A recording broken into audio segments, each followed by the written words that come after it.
I told you you could change your entire life just by changing your diet, would you be skeptical? Would you be curious? I know if I said you can lose weight by changing your diet, I think most people could accept that. If I said you can improve certain health outcomes or reverse certain illnesses, I think for the most part, you might even be willing to accept that. But I'm saying you can change your entire freaking life just by changing your diet. I guess the first thing we would have to address is, what is diet? Well, if you look it up, diet means a way of life. It's a way of living. Some people think that they're changing their diet just by changing their food. Perhaps. The problem, though, I know people who cycle through the diets. They need to lose weight. They change the diet. They lose the weight. They congratulate themselves for losing the weight. They have a reward meal. That meal turns into a reward week, into a reward month, and then boom, they're right back. Did they really have a diet change? Maybe. I'm talking about a change in self, a change in mind. My sister asked me this, the other day. Do I have cravings for meat? No. I've never had a craving for meat. Now, I can go into some of the spiritual implications of what transpired with me when I pulled away from eating meat almost 11 years ago. But the truth be told is, just simply put, I didn't fix the version of me who liked to eat meat, who was really heavy on meat at the time. I didn't fix her. I didn't tussle with that mind. That mind got left behind. So no, I've never craved it since. It was an immediate shift I made. This is what we're doing now. I'm no longer taking in flesh and blood. That was just me, though. In the inner circle, we're doing our summer this year. So each year, we cycle through a series of what I like to call cleanses. Some people call them challenges. I mean, the word challenge can serve you, but I really want to frame it a different way, because I think we're spending too much time trying to really tussle with ourselves. And I'm trying to eliminate the idea that it's this hard process, because it's really not. It's a choice. It's just a choice. It's just making up the mind, this is what I'm doing now. This is it. So we're doing 21 days right now for the summer, all raw. Just what it sounds like. Fruits, vegetables, nuts, seeds, all raw. Anything that hasn't been cooked or warmed over 118 degrees. That's the technical definition for it. Why we do that? We did 30 days all fruit back in March, I believe. This year we've kind of been aligning with the seasons. I think last year we just focused on doing 100 days. Why we do any of this? Now, I know what you're thinking. Well, there are physical benefits. Of course. You pull away from the world. You pull away from your normal, everyday go-to things, the things that you like. But it's more than that, right? Because we're coming back to a way of life. And I always preface this thing with, you don't have to do this. Know that. You don't have to do anything. You do whatever you want to do. I'm I'm just telling you that if you would change how you approach first what you put in your mouth, you can change your entire life. And the word discipline comes to mind, but there's really, right, like, the discipline is fine. I got no problem with discipline. But really, I think there's a word that precedes discipline, and it's devotion. Have you ever devoted yourself to you? I know we got all of these conversations, and we hear these conversations since we're little kids, right? Of what you need to do to get or attract a partner. It's always about how much more you need to give and how much more you need to, like, how do you mold and shape yourself to get the ideal person?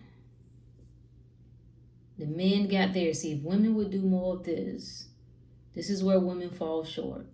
The women got theirs. This is what the men need to do. This is where the men fall short.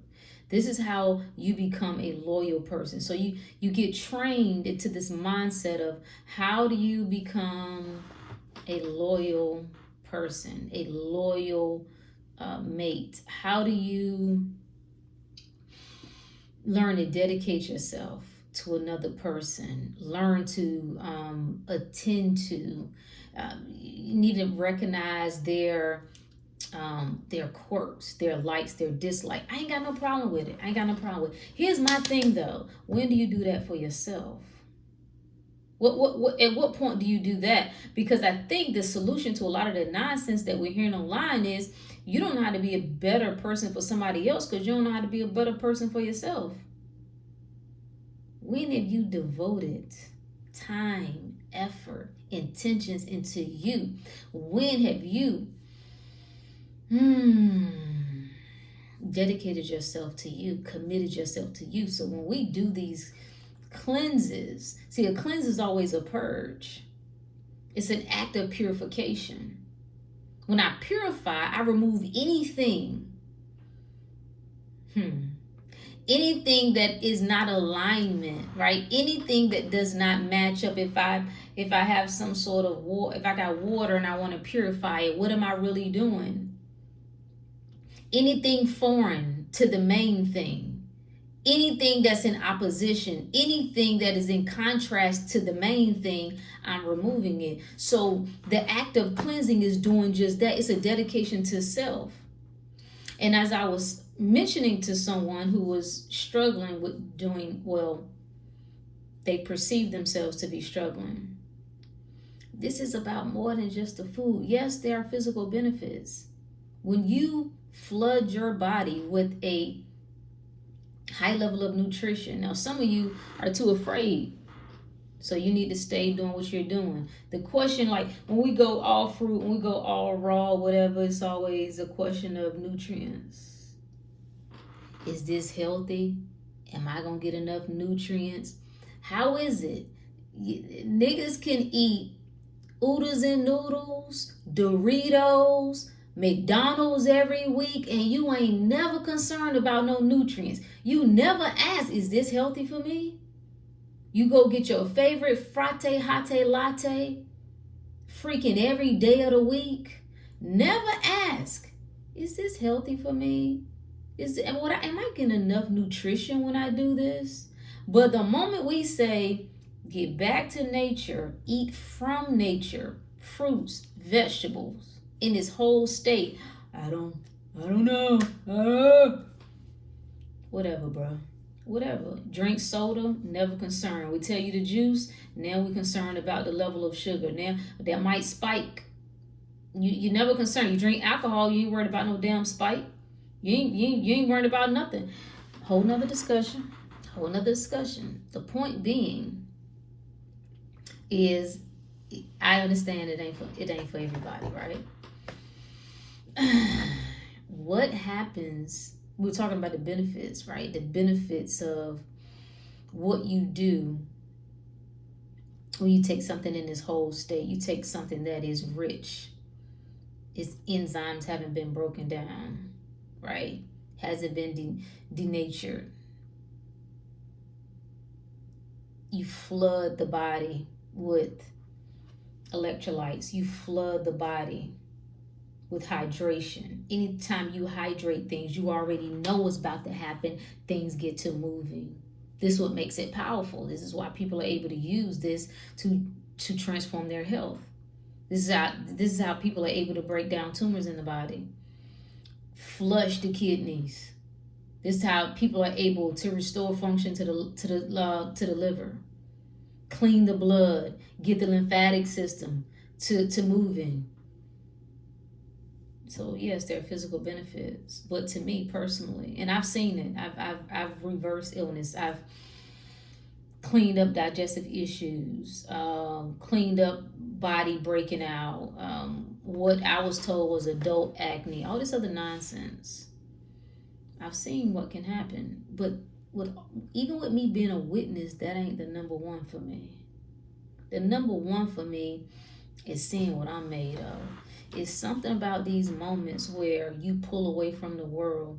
Pulling away from the world is pulling away from anything that keeps you in the material mind, that keeps you in the ego mind, that keeps you in the carnal mind. And you get to see how do you react or do you respond? Like, what's your response to agitation in the body? The sensation when you get the urge to eat something, when you get the urge to, you start to see yourself in a way that you haven't seen yourself before. You get into this communion with you, and you start having these conversations. The first thing that happens is you become aware of the conversations that are already happening in your mind, right? And it's often more difficult to do when you're in the hustle and bustle of everything. But when you pull away from the table, you say for 7 days, for 14 days, for 21, 30, 40, whatever your thing is, that I'm gonna see what it's like when I go all in on me. I want to see what it's like when I take this flashlight that I've been shining on the world, and I'm gonna turn that sucker back on me. Who am I when I can't get to my vices? Who am I when I want to escape and can't? Most importantly, you find out you are greater than everything. That's what I like. I'm gonna tell you how the ego has helped me, honestly, especially when it came to food, because we threw down. Like I should be overweight right now. Like everybody in my family is overweight, so, and it would have been very easy to do. I said this a while back. I started to do it as a experiment. I was gonna just gain a bunch of weight just to prove to people that I could gain weight and then lose it. Then I was like, hell no, I ain't doing this shit. It's enough examples out there. I'm not proving nothing. But what I know is, had I stayed the course that I was on, I would have been like the people around me. I know that. Okay, I was already inching up. It was right at that borderline. You know, for the ladies, especially if you grew up small and then you started to grow up, get a little bit of that grown woman weight. Right when you at that borderline between that ass done got thick, it right between that and you 2 cheeseburgers away, like, all right, you right there, like it's looking good in them jeans now, but if you don't tighten up, I was like right there. The ass was assing. It was. I was right there, and I was like, whoa, I don't want to take this any further. So I know where I would have gone. My ego helped me because I didn't like the idea that food had power over me, and I like to eat. From the country, baby, that's what we do. I know all of us like to eat, but country bunkums and the food is like at another level. It's the barbecue, the ribs, the macaroni and cheese, and we was in deep, like with the neck bones and the bacon. Like I could just cook a pack of bacon and just snack on it. All of the stuff, the cakes, the puddings, the cobblers, how we would get down. We like to eat. Everything was an occasion to eat. And I never went to I'm trying to see it before I say never. Growing up, we didn't go to restaurants. I didn't start going to places like Applebee's, which is disgusting. But anyway, growing up, we went to the buffet. When you in the country, we went to the buffet, baby. Old Country Buffet, Golden Corral. What's the other one? Ryan's. We was after church. What? Come on now. And it was the more you could eat, the better. So everything was eating, eating, eating, eating. And I loved it. Now, I didn't learn until years later that had become an escape for me. That was my drug, the food. What snapped me out of it was like, I don't like the idea that anything got power over me. The idea that I can't turn from this food. The idea that this food is controlling me. That I want it, right? And I can't say no. That I can't rest with that. My ego wouldn't allow it. I can turn from anything. I can say no to anything. No, if I say that this is it, if I say nah, that's what this is. This is, you ain't got to do it. You choosing to do it. When you carve out time for yourself, you're saying,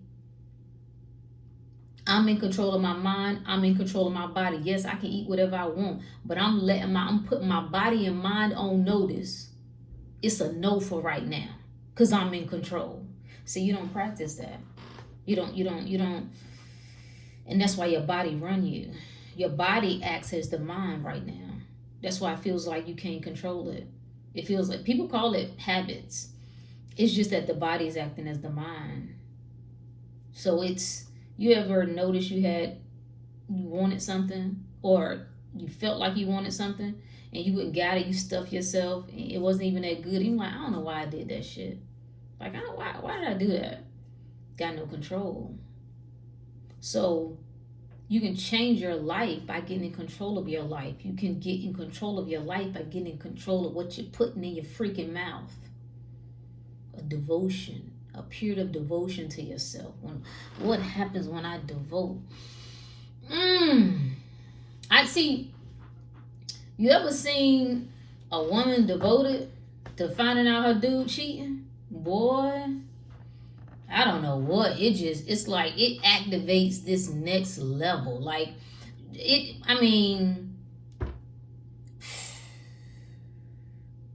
top of the line investigative. Like, it's the tenacity, the commitment. No, she gonna find something. The same way y'all devoted to finding out which celebrities are sleeping with each other. So you look on their Instagram and then they appear to be at the same places. So y'all zoom in real close and then try to compare the table leg to, you see how you devoted to that. You committed to nonsense. Yeah. Nonsense. I'm saying you can change your life if you become committed to yourself. And only you can do it. I talked to a young lady this week. She was like, I was like, your problem is you ain't made up your mind. Yes, I have. No, you haven't, because we're having this discussion. Because when you make up your freaking mind that I'm gonna get in the driver's seat of this thing, I've had enough. You ain't got to that point where you've had enough. That you've had enough of seeing yourself live less than your best. You ain't had enough of seeing yourself operate in the passenger seat. You ain't tired of being a matrix slave yet. Because you could control it. You could get in control of it. You rather laugh at the videos. I laugh at them too because they're funny. I really am. I like this is such a small part of who I am, because I like to have fun. So I laugh at the videos. It's like, yeah, when you in the car eating Popeyes because you on a diet at home but not in the car or something like that. It was funny. But it's not funny though. Your ass getting fatter is not funny.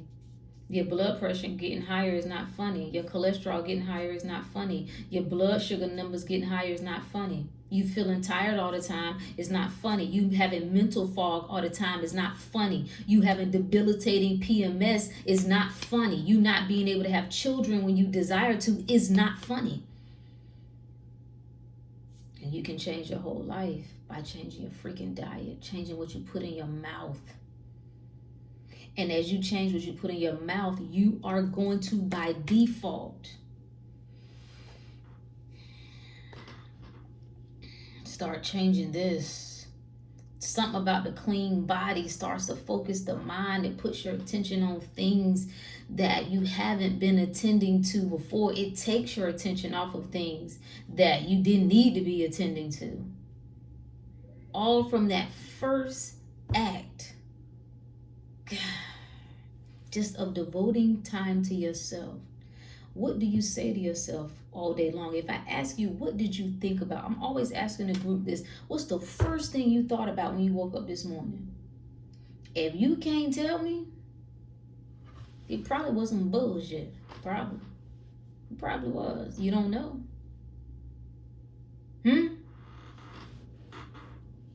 What do you say to yourself all day long?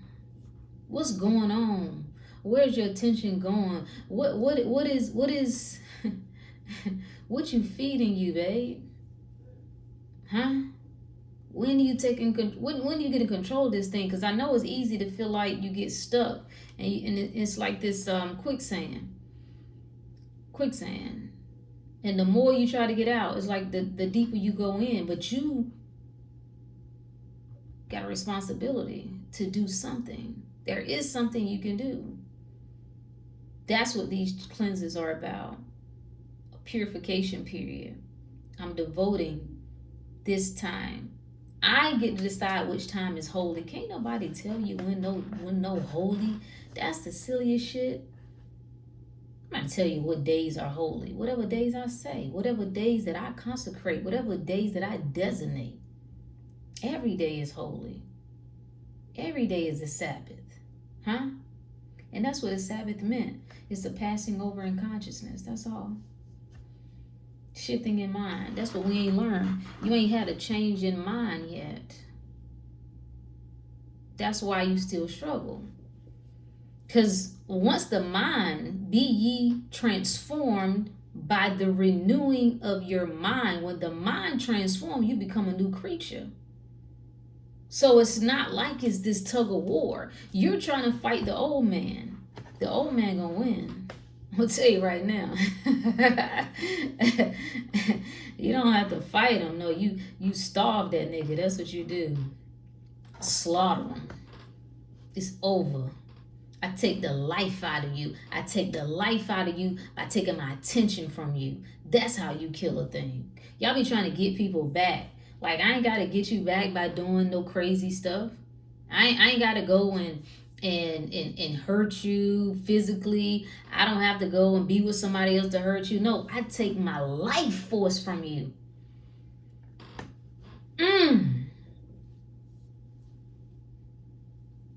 That's a whole nother discussion. No, you ain't gotta tussle with people. You ain't gotta worry about people getting back at people. You ain't gotta do no revenge. All you gotta do is take your attention from them. Pull your power back from them. Oh my God, they'll suffocate from the inside out. Boom. That's the power is you. It's your mind.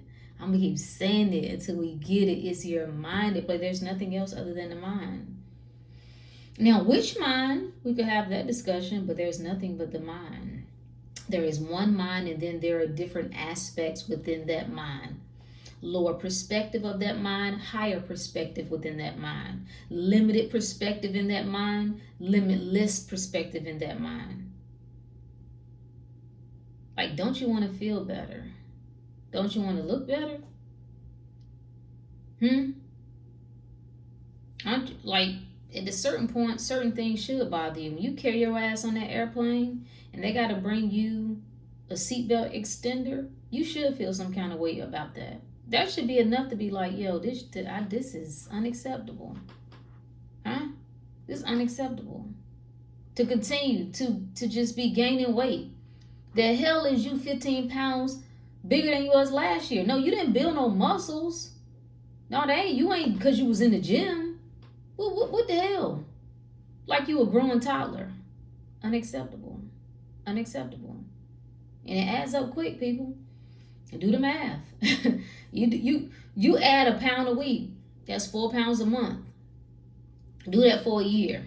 That's 48 pounds. You're talking about 50 pounds in a year. You have to take control of your life. You have to decide, this is who I am now. And I'm willing to do whatever is necessary. Whatever is necessary. I'm willing to eliminate. I keep emphasizing elimination. You really want to get into reversing illness in the body? It's elimination. Everything is about eliminating. You got shit already in. You don't need no master pill. You don't need no superfood. You don't need no whatever else that y'all be coming up with. No, it's about what you need to release. The body is asking for release. And we get raw with it.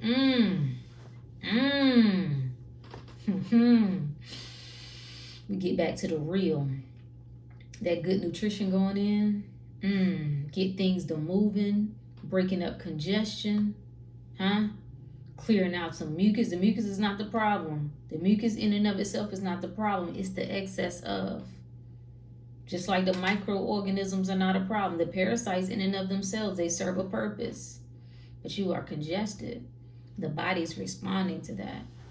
So, if you want to change your life and you didn't know where to start, if I wanted to change my life and I didn't know where to start, that's where I would start. That's where I did start. In the midst of all of the things I felt like I needed to change. Because when you really do have an awakening, you have it shatters your ego. Everything you thought you knew about life shatters. And you're left like almost with a clean slate. It's like, what do I do now? I don't know what to do. I don't know where to start. You feel like you don't know nothing about nothing. You don't know nothing about life, health, love, business, money, government, history. Is like everything. Like, I don't even know. You know what I'm saying? So if I didn't know where else to start, I start with my mouth. I start. How do I reel these two in? My mouth, the mouth of my body and the mouth of my mind. That's what I'm checking. And can't nobody do that for me but me. That's a you job. So, yeah.